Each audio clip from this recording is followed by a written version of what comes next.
In today's idea today, we're going to talk a little bit about white balance, because as I mentioned in a previous video, some of the comments that I get are compliments on how good the quality of my videos are. Not necessarily the ideas we're talking about here, they're talking about the actual production quality of the videos. They're wondering if I'm using a studio, what kind of special equipment I have, how do I get my audio, how do I get my lighting to look good. So I've promised some of those people who wrote me that I would occasionally post a video showing the behind the scenes of how I do this.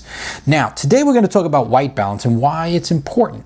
Now, if you look at some of my videos, you'll actually notice some of them actually have terrible white balance. And that's not really because I lack the skills. It's just sometimes I'm lazy, and I have to admit that.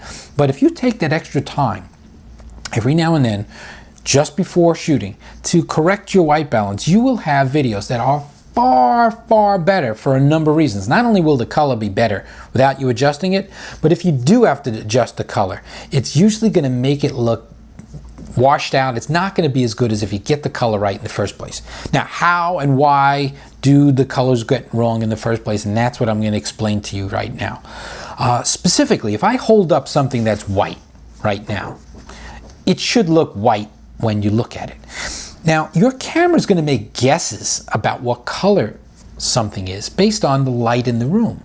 Because if you're outside, for example, during a clear day, the sun's going to have a certain temperature. And I don't just mean the temperature of the heat. It's going to have a certain temperature. And if you look at the same sun around sunset, it's going to kind of look orange. And there's certain times of day where the sun is just different. So, and clouds will make it look a little more blue and gray, because you'll have gray clouds.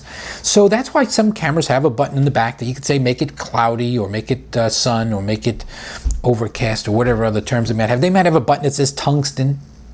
They may have one that says LED or fluorescent. And the reason why they have those settings is they're kind of presets. But the reality is the world is not as simple as a preset.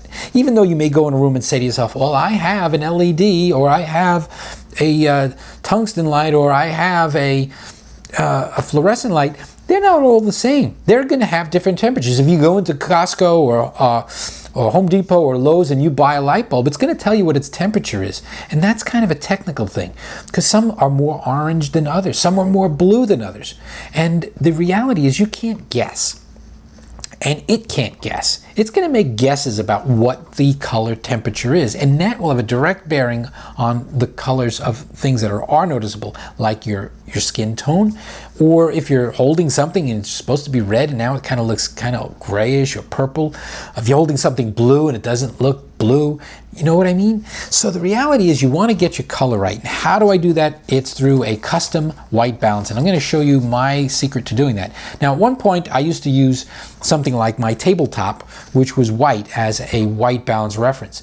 And there were times where I'd carry around a piece of paper. But the reality is, if you go to Staples to buy paper, some papers are brighter than others and they're not always kind of uniform. So what you really need is something that's calibrated to be a certain temperature. So if you're taking your camera out and you can't use your white table, you have something you can carry with you. And I carry this around. This is for about $6 on Amazon. A very simple little thing. It comes out of a pouch, and then voila.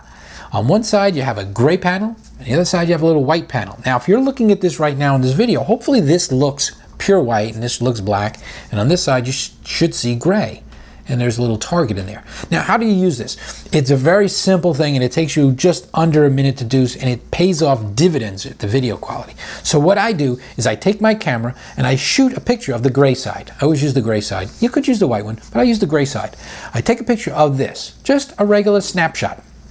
And what happens is most cameras that have a custom white balance feature will then have an option where after you've taken the picture, and you just take it just like any other picture, it's in your film roll on your flash card, then you choose custom white balance. And then it will show you all the pictures that you've taken recently that have a certain amount of gray or white in them, and it lets you choose between which one it thinks is a suitable candidate for showing a certain percentage of white or gray. So it obviously will show you the last picture you took if you just took it. So you take that picture, and there it is in your film roll. As you look at it, you'll see the picture you just took of the piece. Now, you then just choose that picture and tell it that's white. That's my white reference. Or in this case, it's gray. But again, you tell it that's my reference point for the white balance.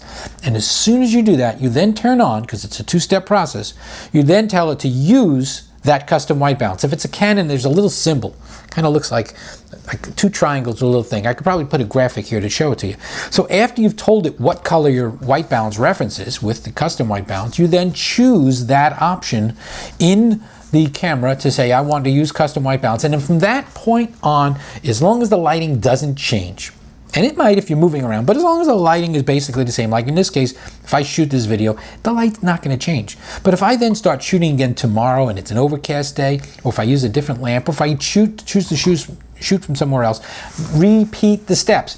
Recalibrate for the place you're shooting at, not from the place you were the day before when you took that reference. And this thing is very simple. Like I said, $6, folds up, put it back in here, set that white balance right. You will see a drastic improvement. In fact, what I'll probably do right now is, if I can, I'll show you some footage of me sitting at the same desk in the same room with the same lights on a day where I was too lazy to fix my white balance, and you'll see I look like crap. I mean, I really look like crap.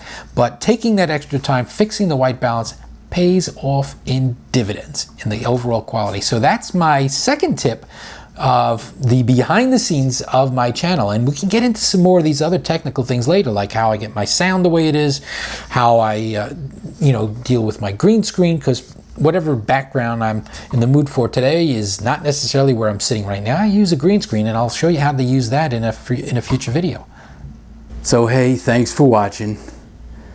I don't really need any subscribers, but it would really be nice if you hit the subscribe button and shared this with your friends and told everybody how nice it is to be here and how there's lots of nice ideas every day.